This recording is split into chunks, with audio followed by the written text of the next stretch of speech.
আসসালামু আলাইকুম। আজকে আমি আপনাদের দেখাবো কিভাবে থার্ড পার্টি সফটওয়্যার ছাড়া আপনার ব্যক্তিগত তথ্যগুলা সুরক্ষিত রাখতে পারেন। যেমন এই সফটওয়্যারগুলা বিভিন্ন সফটওয়্যার দেখতে পাচ্ছেন, এগুলো আপনার তথ্য চুরির বিভিন্ন আশঙ্কা থাকতে পারে এবং এর ইতিপূর্বে এরকম ঘটেছে যে মানুষের ব্যক্তিগত তথ্য তারা চুরি করেছে। এরকম অনেক ঘটনাই ঘটেছে। আমি আজকে আপনাদের একটা সফটওয়্যারের সাথে পরিচয় করে দেব, যেটা গুগলের নিজস্ব সফটওয়্যার। সেটা হচ্ছে উম ফাইল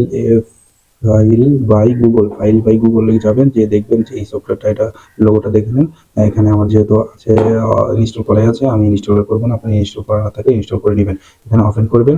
ওপেন করার পর যে পারমিশনগুলো চাবে পারমিশনগুলো অ্যালাউ করে দিবেন। পারমিশনগুলো সেভ ফোল্ডারের অপশনে যাবেন। এখানে প্রাইভেসির কারণে আপনাদের এটা স্ক্রিনে দেখা যাবে না।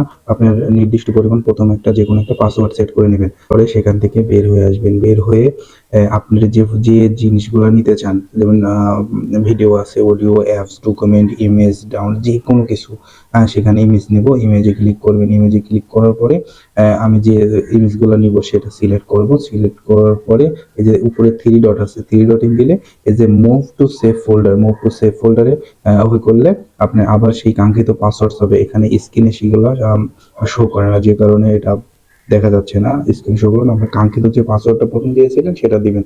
তারপরে ওকে করে দিলে সেটার মধ্যে চলে যাবে। এখন সেটা আবার দেখতে চাইলে আপনি আবার সেই ফোল্ডারের মধ্যে এসে এই যে নিচে সেভ ফোল্ডার, এখানে ক্লিক করবেন। করে আপনার কাঙ্ক্ষিত পাসওয়ার্ড দিয়ে আবার ওপেন করবেন, দেখবেন আপনার সুরক্ষিত আছে।